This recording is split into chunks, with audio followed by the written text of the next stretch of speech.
বন্ধুগণ, এতদিন পরে রোদ লাজ ভেঙে মুখ তুলে তাকিয়েছে।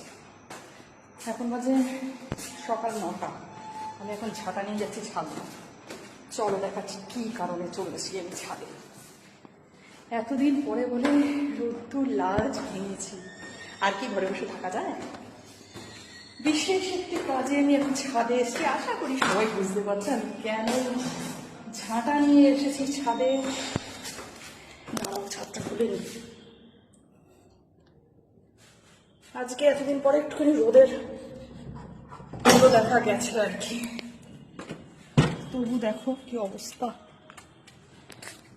আর অ্যাকচুয়ালি যেদিনই আমি এগুলো দেবো না, সেদিনকেই আকাশটা এরকম ম্যারে হয়ে যায়। কতদিন পরে রোদ উঠেছে। কেন এসছি দেখাই তোমাদের। দেখো সব রোদ্দুরে দিতে এসছি এগুলো, দেখেছো? এখানে এসে রাত দিচ্ছি। এই সবে একটা বিছানা গেল, সবে একটা বিছানা দিচ্ছি। এখানে সব যাবতীয় সব। আজকে আকাশটা দেখো কি সুন্দর, ওই কাকটা যাচ্ছে। ওর মতো যদি একটু ডানা মেলে উঠতে পারতাম। আসলে আমি এগুলো দিয়ে গেছি অনেক সকালে, রোদটা ভালো ছিল দেখে।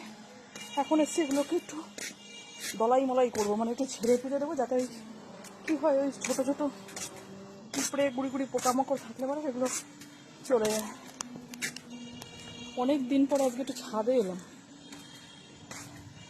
ভালো লাগছে। আসলে এই তোষক মোষকে জানোই যে মানে ধুলো জমে আর কি, সেই জন্য এগুলোকে একটু ঝাড়তে এসেছি। চলো একটু ঝাঁটাই ফাটাই করে নিই, তারপরে আসছি। চলো।